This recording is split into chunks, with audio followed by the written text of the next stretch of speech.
하나님 말씀 마태복음입니다. 마태복음 28장 5절부터 7절까지 말씀입니다.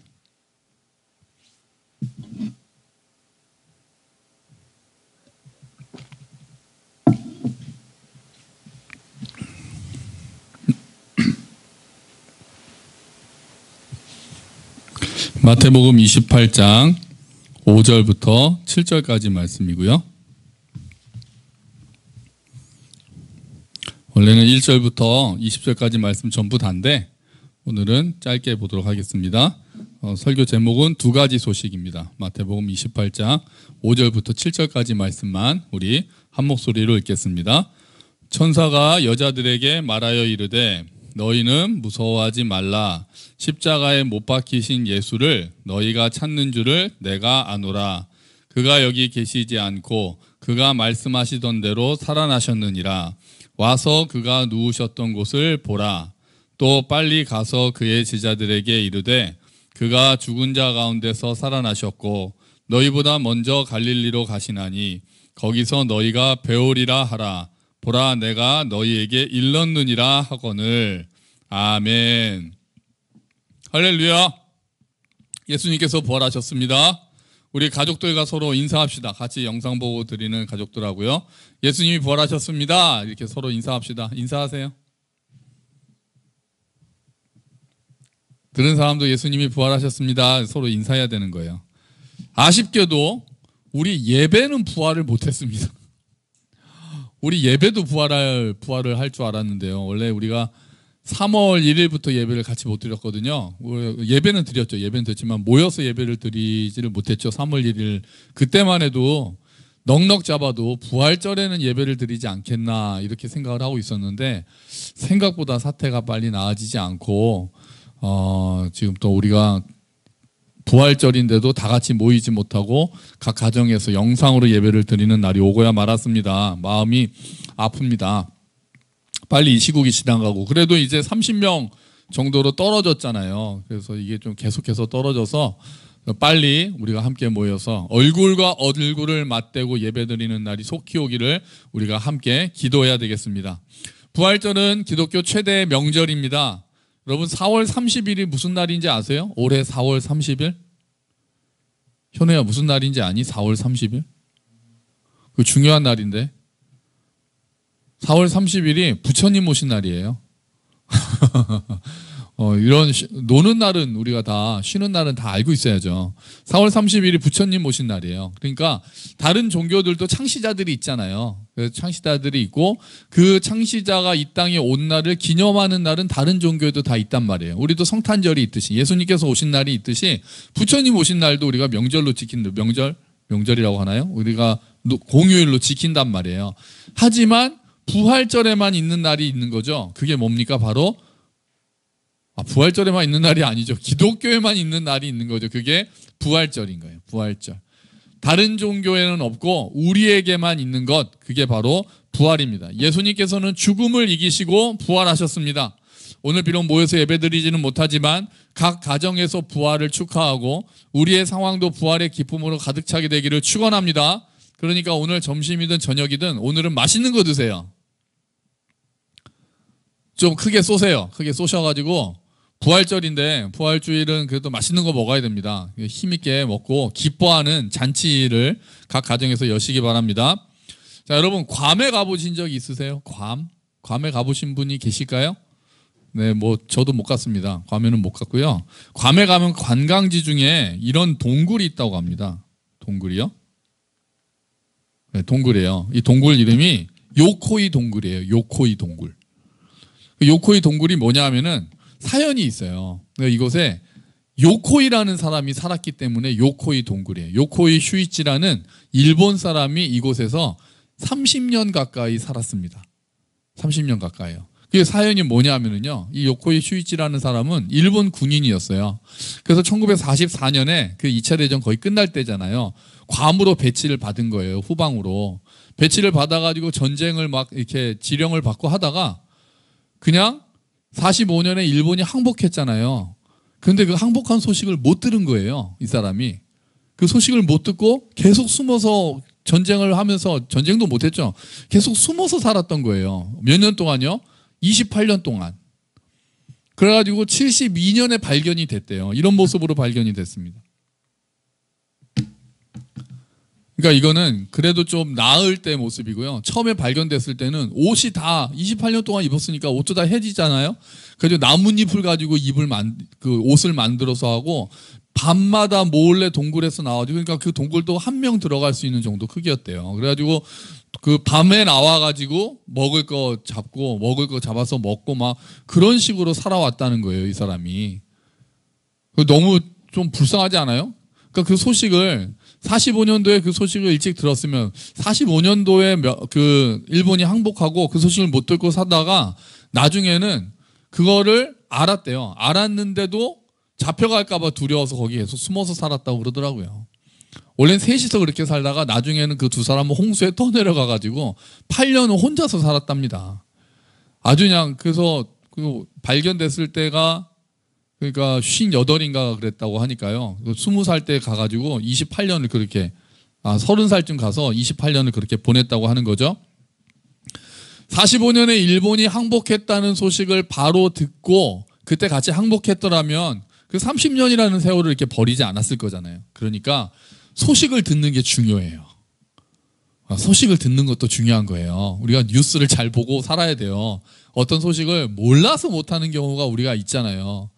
우리가 신청해야 되고 우리가 몰라서 못 누리는 것들이 있기 때문에 소식을 잘 듣는 것도 중요하고 소식을 잘 전하는 것도 중요한 거예요. 그래서 오늘 말씀에도 보니까 소식이 등장하는 거예요. 오늘 말씀에도.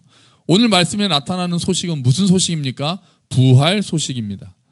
부활 소식.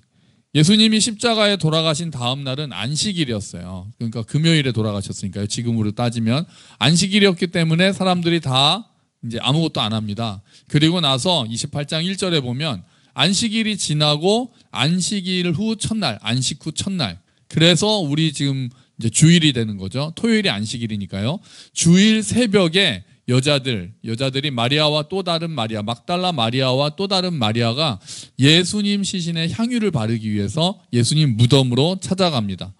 그런데 찾아갔더니 28장 제가 간단하게 그냥 말씀드리는 거예요. 지진이 나고 막 천사가 나타나서 돌을 굴리고 그 돌 위에 앉아있고 경비병들, 무덤을 지키고 있던 경비병들이 있거든요. 그 사람들은 막 두려워가지고 죽은 자들처럼 떨면서 되었다라고 성경은 이야기합니다.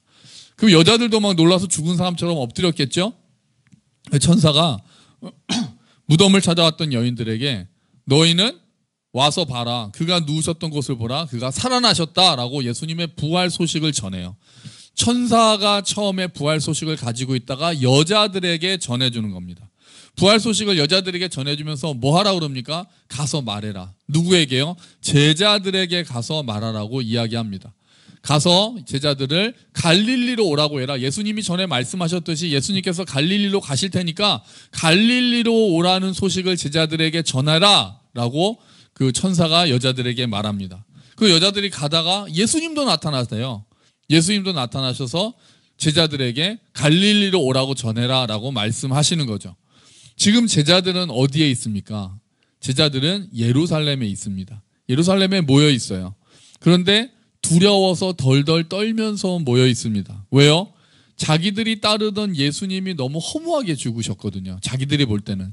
일주일 전만 해도 막 호산나 다윗의 자손으로 오시는 이여 호산나 하면서 막 나귀 타고 들어오시고 사람들이 막 환호성을 지르고 막 호산나 호산나 부르고 막 그랬는데 거의 꼭 예루살렘을 이스라엘을 금방이라도 정복할 것 같은 모습으로 오셨는데 그래서 제자들도 막 업됐잖아요. 그 올 때부터 처음부터 막 누가 예수님이 나중에 정권을 잡으면 또 누가 오른편에 있고 누가 2인자가 될 거고 이거 가지고 계속 제자들은 싸우고 막 그랬단 말이에요. 그런데 일주일 사이에 분위기가 완전히 바뀌어가지고 예수님께서 십자가에 띡 달려서 돌아가십니다. 그냥 너무나도 허무하게 너무나도 무력하게 그 믿었던 민중들은 예수님을 배신해가지고 예수를 십자가에 못 박아라 못 박아라 라고 소리 지르면서 예수님을 오히려 배척했고 예수님은 그 민중들의 기대를 제대로 들어주지 않았다라는 그 이유로 배척당하시고 제사장들의 어떤 시기, 빌라도의 그 두려움, 사람들에게 인기를 잃을까봐 가지고 있는 두려움, 이런 것들이 다 합쳐져 가지고 결국은 예수님이 십자가에서 그냥 허무하게 돌아가신 거죠. 우리들의 눈에 볼 때는, 제자들의 눈으로 볼 때는 허무한 거고 실패한 거고 완전히 요즘 말로 폭망한 겁니다. 폭망한 거예요, 예수님이. 그러니까 제자들은 얼마나 두려웠겠습니까? 다 도망갔다고 합니다. 다 도망갔습니다. 예수님의 수제자 베드로는 예수님을 모른다라고 3번이나 부인하고 나서 나중에 후회하면서 울지만 아무 소용이 없었고요. 예수님을 따르던 사람들이 다 흩어져서 도망갔다고 합니다. 그래서 나중에 보면 예수님이 부활하셔서 나타나실 때 보면 제자들이 두려워서 문을 다 닫고 숨어 있는 장면들이 나온단 말이에요. 그들에게는 예수님이 부활하셨다라는 소식이 필요했어요. 그들한테는. 그래서 여인들에게 천사와 예수님께서 빨리 제자들에게 가서 내가 부활했다는 소식을 알려라. 그리고 갈릴리로 와서 나를 만나라는 소식을 전하라고 했던 거예요. 요코이 동굴에 숨어있던 요코이라는 사람에게 전쟁이 끝났다는 소식이 필요했던 것처럼 그 방 안에서 두려워서 떨고 있었던 제자들에게도 예수님께서 부활하시고 사망의 권세를 깨트리고 승리하셨다라는 그 부활의 기쁜 소식이 전해져야만 했다는 거예요. 16절에 보면은 제자들이 여자들로부터 부활 소식을 듣고는 갈릴리로 가서 부활하신 예수님을 만나게 됩니다. 그리고 예수님께서는 다시 이번에는 제자들을 세상에 파송시키십니다. 보세요. 천사들로부터 제자들에게 그 소식이 전달됐고요. 여자들에게 그 소식이 전달됐고요. 그리고 여자들은 그 소식을 듣고 그 소식을 제자들에게 전달합니다. 그리고 예수님께서는 제자들을 파송합니다. 유명한 말씀이죠. 28장 19절 20절 말씀 우리가 같이 볼게요. 너희는 가서 모든 민족을 제자로 삼아 아버지와 아들과 성령의 이름으로 세례를 베풀고 내가 너희에게 분부한 모든 것을 가르쳐 지키게 하라. 볼지어다 내가 세상 끝날까지 너희와 항상 함께 있으리라. 아멘. 예수님께서 부활하셨다는 기쁜 소식을 세상에 전하도록 그들이 부활 소식을 손에 딱 쥐고 세상으로 보내셨던 겁니다. 그리고 세상으로 그 제자들은 나아갔던 겁니다. 여러분, 부활 소식은 최고의 소식입니다. 기쁨의 소식입니다. 승리의 소식입니다. 예수님께서 부활하셨다는 것은 어떤 의미가 있습니까? 예수님께서 그 전부터 하셨던 말씀이 모두 다 진실이었다는 걸 알려줍니다. 하나님의 아들이셨다는 것, 하나님으로부터 왔다는 것, 이 세상의 죄를 대속하기 위해서 왔다는 것, 그리고 나를 믿는 자를 다 내가 이끌겠다라고 말씀하시는 그 예수님께서 그동안에 가르치셨던 모든 말씀이 전부 다 진리였다라는, 진실이었다는 게 그것을 증명하는 게 바로 부활 사건입니다. 그러면 뭐가 이루어지는 겁니까? 십자가 죽음이 우리를 위해서 우리 대신 죽으신 대속적 죽음이라는 것. 그게 증명된 거죠. 예수님이 그렇게 말씀하셨잖아요. 나는 세상을 대속하기 위해서 왔다라고 말씀하셨단 말이에요. 인자가 온 것은 섬기려 왔다라고, 많은 사람을 대속하기 위해서 내가 목숨을 주러 왔다라고 예수님께서 말씀하셨잖아요. 그 말씀이 진리라는 게 드러난 거예요. 그 십자가 죽음이 대속적 죽음이라는 게 드러난 거예요. 그 사실을 믿는 자는 하나님께로부터 의롭다 하심을 얻는다라는 것이 증명되었다는 거예요. 예수님께서 부활하셨습니다. 할렐루야. 사망의 권세를 깨뜨리셨습니다. 이제 그 사실을 믿는 자들은 예수님과 연합해서 그분의 의를 받게 돼요. 예수님과 연합해서 그분의 의를 받게 돼요. 그리고 그분의 생명으로 들어가게 됩니다. 이게 바로 거듭난 사람이에요. 예수님의 의를 받고 예수님의 생명으로 들어간 사람, 이게 거듭났다라는 뜻입니다. 그런데 소식이 또 하나가 있었어요. 그게 11절부터 15절까지 나와요. 또 하나의 소식을 전달하고 파송하는 장면이 나옵니다. 그게 바로 경비병들이에요. 경비병이 아까 천사를 보고 어떻게 됐다고 했어요? 무서워서 떨고 죽은 자처럼 됐다고 그랬잖아요. 그 사람들도 똑같이 달려갑니다. 여자들이 천사들로부터 그 말을 듣고 제자들에게 달려갔던 것처럼 경비병들도 달려갑니다. 누구한테 달려갔을까요? 대제사장들에게 달려갑니다. 대제사장들에게 달려가가지고 이 얘기합니다. 예수 시신이 없어졌다고. 예수님이 부활하셨다 이렇게 외쳤을지는 잘 모르겠고요. 어쨌든 예수님의 시체가 없어졌다, 뭐 천사를 봤다, 여자들이 왔다, 뭐 이런 얘기까지는 했을 것 같아요.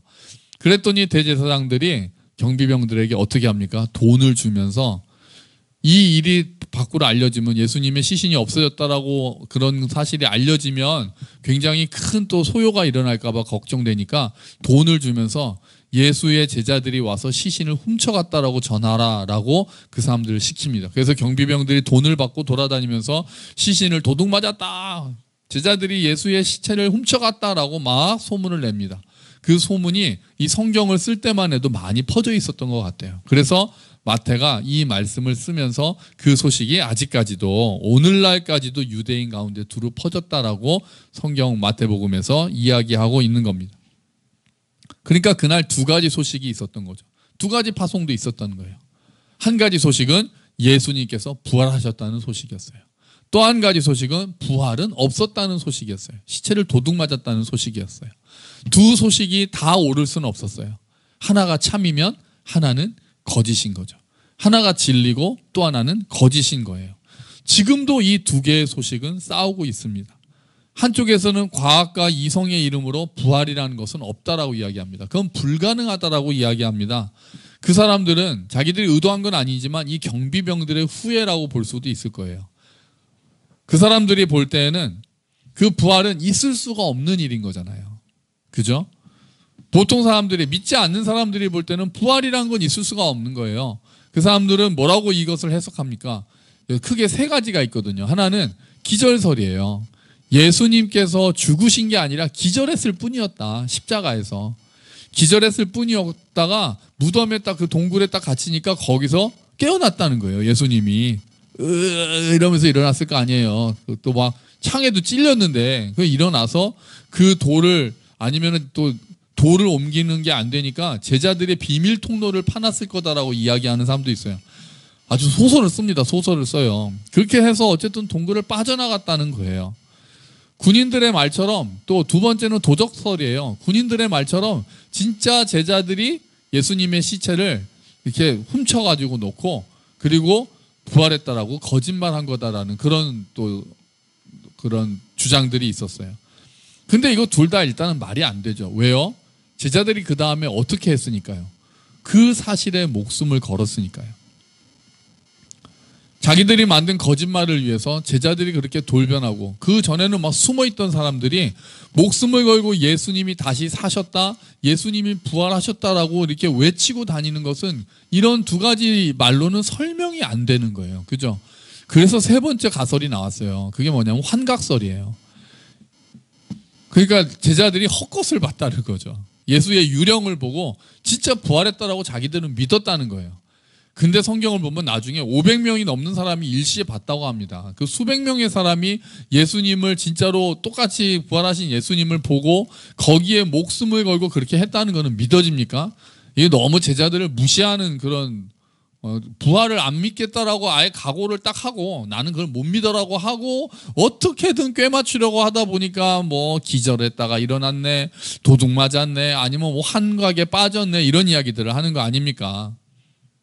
그냥 부활을 인정하면 깔끔하게 해결된 문제가 부활을 없다라는 전제를 가지고 나서 설명하려니까 이렇게 꼬이기 시작합니다. 그들은 말합니다. 눈에 보이는 게 다다, 이렇게 얘기합니다. 눈에 보이는 세상이 전부다. 과학으로 증명되는 것만 진실이다. 죽은 사람은 다시 살 수 없다는 게 과학이다. 죽은 다음에는 아무것도 없다. 이 땅의 삶이 끝이다. 이렇게 이야기를 합니다. 하지만 우리는 뭐라고 얘기합니까? 눈에 보이지 않는 세상이 더 크다. 눈에 보이지 않는 세상이 더 본질적이다. 우리의 이성으로 파악할 수 없는 세상이 있다. 이것은 증명의 영역이 아닙니다. 지금도 하나님이 계시다라고 또는 안 계시다라고 증명하는 것은 영원히 끝나지 않는 싸움이잖아요. 이것은 신비의 영역인 거죠. 우리의 이성을 넘어선 영역이고, 부활도 마찬가지입니다. 우리의 이성을 넘어선 영역이고, 증명의 영역이 아니라 믿음의 영역이 되고 신비의 영역이 됩니다. 부활이 없었다는 거짓 소식을 전한 군인들은 돈도 받고 신변의 안전도 보장받았습니다. 하지만 예수님이 부활했다라는 소식을 전하는 사도들은 목숨을 걸고 예수님의 부활 소식을 전달을 했습니다. 지금도 마찬가지입니다. 부활을 믿고 전하는 사람들은 물론 목숨을 거는 정도까지는 아니지만 최소한 합리적이지 않은 사람들, 그런 사람의 취급을 받습니다. 기적을 믿고 영혼을 믿고 천국과 지옥을 믿고 예수님께서 부활하셨다라는 것을 믿는 사람들은 뭔가 좀 이렇게 합리적이지 않다라는 그런 취급을 받습니다.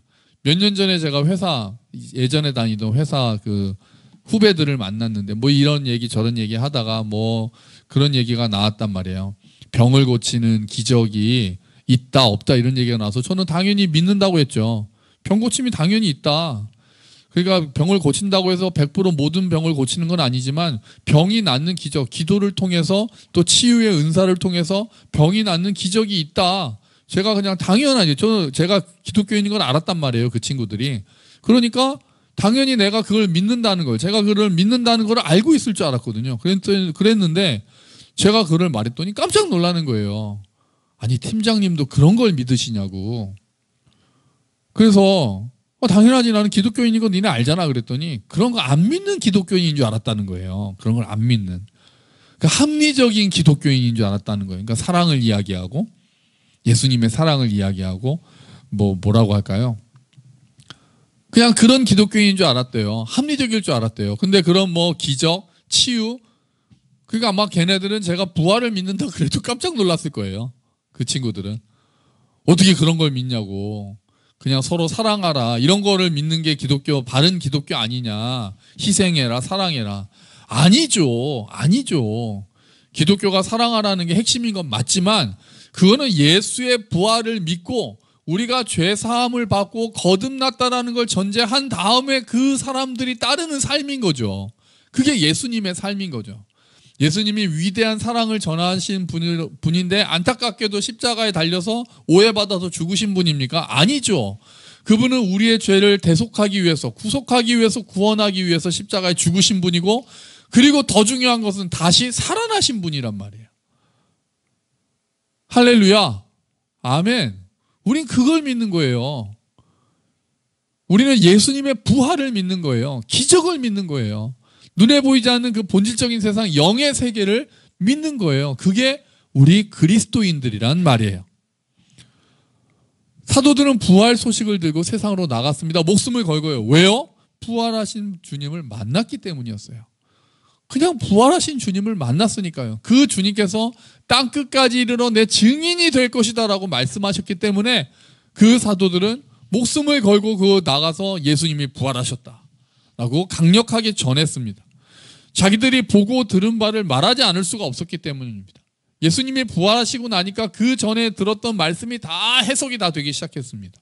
어떤 의미로 하셨던 말씀인지를 알게 됐습니다. 그래서 그 말씀을 전하기 시작된 겁니다. 그렇게 사도들이 예수님을 전하기 시작해서 그 소식이 이스라엘을 넘어서 소아시아를 넘어서 유럽을 건너서 미국을 건너서 어디까지 왔습니까? 이제 우리나라에까지, 오늘 여러분, 저와 여러분에게까지 그 부활 소식이 당도했습니다. 아멘. 그리고 우리가 그 부활 소식을 믿고 그리스도의 제자, 하나님의 자녀가 된 것입니다. 여러분, 그 부활 소식을 믿으시죠? 그 부활 소식을 듣고 믿은 사람들은 이제 어떻게 살게 됩니까? 소망을 가지고 살게 됩니다. 부활을 믿는 사람들은 소망 가운데 살게 됩니다. 무엇보다도 죽음에 대한 두려움에서 벗어나는 게 부활 소망을 가지고 있는 사람들의 삶입니다. 왜요? 예수의 생명이 있으니까요. 사망의 권세를 깬 예수의 생명이 있기 때문에 죽음의 두려움에서 벗어나게 됩니다. 묘지에 가보면, 특히 그 교회 묘지에 가보면 가장 많이 묘비에 새겨져 있는 말씀이 요한복음 11장 25절이에요. 같이 볼까요? 나는 부활이요 생명이니 나를 믿는 자는 죽어도 살겠고 무릇 살아서 나를 믿는 자는 영원히 죽지 않으리라, 이 말씀이에요. 영생을 얻는다는 말씀이죠. 육체의 죽음을 지나면 영원한 생명으로 들어간다는 말씀이죠. 하나님과 함께 거한다는 말씀이죠.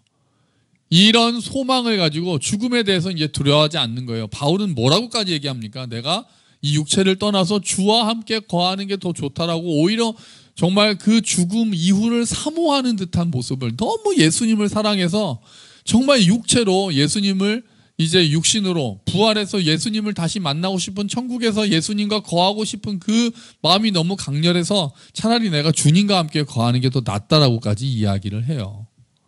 죽음에 대해서 우리는 다른 생각을 가지게 되는 거예요. 장례식장에 가서도 이제 우리는 소망을 이야기할 수 있는 거예요. 슬프지만 천국에서 다시 만날 것이다라는 소망 가운데서 우리가 그래도 그 슬픔을 누를 수가 있게 되는 거예요. 그런데 이게 꼭 죽음에 대한 두려움만 이야기하겠습니까? 천국에 대한 소망만 이야기하겠습니까? 그렇지 않죠. 지금 우리가 낙심의 자리, 절망의 자리, 어려움의 자리에 있을지라도 부활 소식은 그런 사람들에게 희망을 줍니다.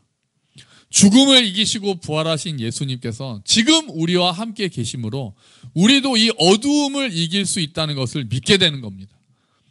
여러분, 부활하신 예수님을 믿고 사십니까? 아니면 돌아가신 예수님을 믿고 사십니까? 어떤 분들을 보면 예수님을 믿기는 믿는데 그 예수님이 아직 부활을 안 하신 예수님이 있어요. 돌아가셨어요. 예수님이 십자가에서 달려 돌아가셨어요. 그리고 부활을 아직 안 하신 것 같아요. 늘 부정적이고 늘 낙심하고 늘 실망하고 좌절하고 그렇게 살아가시는 분들이 많은 거예요. 예수님이 부활하셨다는 걸 믿는, 부활 생명을 가지고 사는 사람들은 반대의 삶을 살죠. 어려움이 있어도 이길 수 있다라는 믿음을 가지죠. 이 또한 지나갈 것이다라는 믿음을 가지죠. 하나님이 지금, 예수님이 살아계셔서 지금 나와 함께 하신다라는 믿음을 가지죠. 그래서 낙심 가운데서도 다시 소망을 가지고 일어나는 삶을 가지죠. 그게 예수님의 부활을 믿고 예수 생명을 내 안에 가지고 부활하신 예수님을 믿고 사는 사람들의 삶인 거예요. 유명한 얘기가 있잖아요. 마틴 루터가, 종교개혁하는 마틴 루터가, 종교개혁이 너무 얼마나 힘듭니까? 막 사방에서 루터를 잡아서 그 화형에 처하려고 하는, 그 당시에 이제 천주교죠. 그 당시에 카톨릭 그런 사람들이 있었고, 사방에서 너무나도 힘들고 싸움에서 지쳐가지고 늘 너무나도 낙심하고 어려워하고 있었단 말이에요. 그런데 어느 날 또 터벅터벅 집으로 힘이 빠져가지고 돌아와 보니까 아내가 검은 상복을 입고 있었다는 거죠. 그래서 깜짝 놀라서 누가 죽었어? 이렇게 얘기를 했더니 하나님이 돌아가셨습니다 라고 얘기하더래요.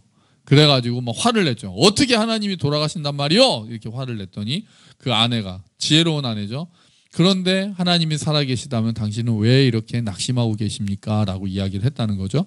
그래서 마틴 루터가 그 얘기를 듣고 크게 깨달은 바가 있어서 아주 힘을 내어서 다시 한번 또 소망을 가지고 일어서서 부활하신 예수님을 믿는 그 믿음으로, 그 마음으로 다시 힘을 내서 종교개혁을 끝까지 이루어낼 수 있었다라는 이야기가 있습니다. 그렇게 되는 거죠. 예수님이 돌아가신 걸로 끝났다면 우리는 실패와 좌절과 절망 가운데 살겠지만, 부활하셨기 때문에, 그리고 그 부활하신 예수님께서 내가 세상 끝날까지 너희와 항상 함께 있겠다고 약속하셨기 때문에, 지금 우리 안에 부활 생명이 있기 때문에, 지금 부활하신 예수님께서 내 곁에 계시기 때문에 우리들은 이제 절망의 자리에만 있지 않게 되는 겁니다. 다시 소망을 가지게 되는 겁니다. 다시 생명을 가지게 되는 겁니다. 다시 일어서게 되는 겁니다. 여러분, 여러분에게 그 부활의 소식이 거짓 소식을 뚫고 잘 들어갔습니까? 여러분, 그 소식을 믿고 하나님의 자녀가 되었습니까?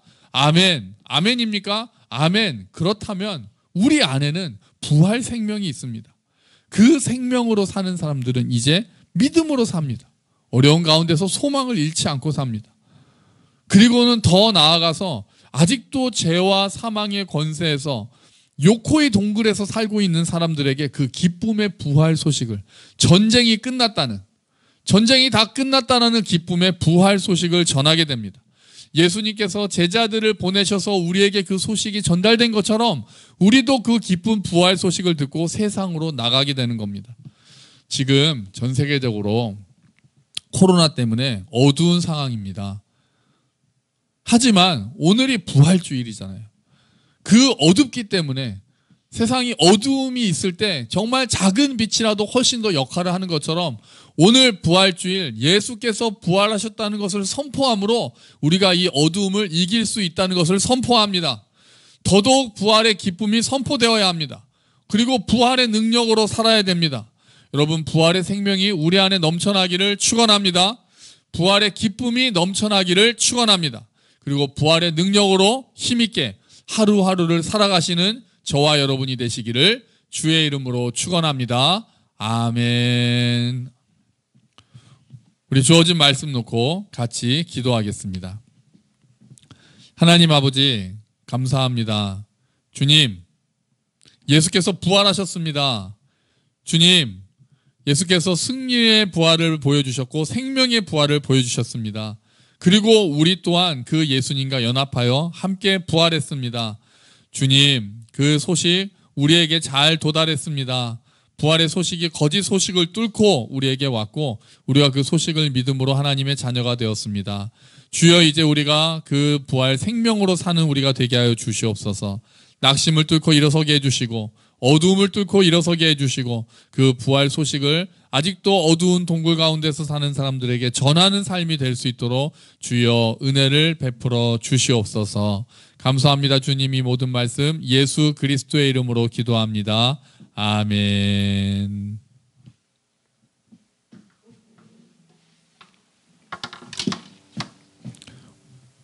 우리 찬양하죠.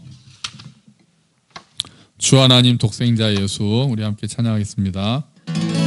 주 하나님 독생자 예수 날 위하여 오시었네. 내 모든 죄 용서하시고 죽음에서 부활하신 나의 구세주 살아계신 주 나의 참된 소망 걱정 근심 전혀 없네. 사랑의 주 내 갈 길인 더하니 내 모든 삶의 기쁨을 충만하네. 주 안에서 어둠만 생명 도우시는 주의 사랑 참 기쁨과 확신 가지고 예수님의 도우심을 믿으며 살리. 살아계신 주 나의 참된 소망 걱정 근심 전혀 없네.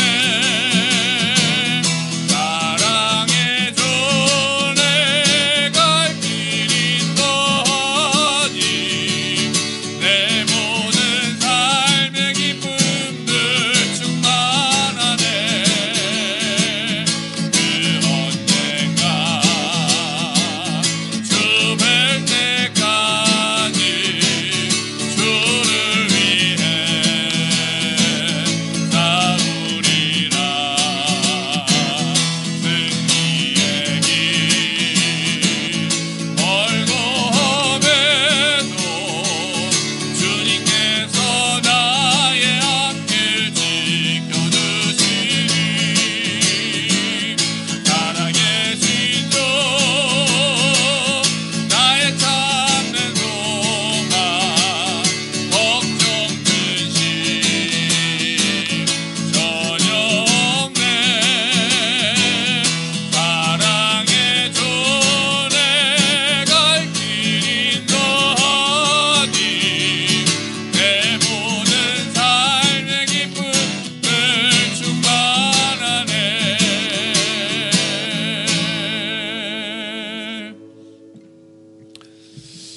주님, 살아계신 주님, 나의 참된 소망이심을 고백합니다. 주님, 우리의 걱정들 주님 발 앞에 다 내려놓게 하시고 부활하신 주님께서 그 생명을 우리에게 부어주셨으니 넘치는 소망으로 우리에게 함께 하셔서 우리가 다시 한번 일어서서 싸우며 또 낙심하지 않고 소망 가운데에서 살아가는 하루하루가 되도록 주여 은혜를 베풀어 주시옵소서. 우리 소유의 일부를 하나님 아버지께 돌려드립니다. 모든 것이 하나님의 것임을 선언합니다. 모든 것이 주께로부터 온 은혜인 줄 알고 감사합니다. 각 가정 바치는 손길 그 마음 가운데 함께 하시고 가정에마다 또 개인마다 기도하는 제목 하나님께서 들으시고 응답하여 주시옵소서.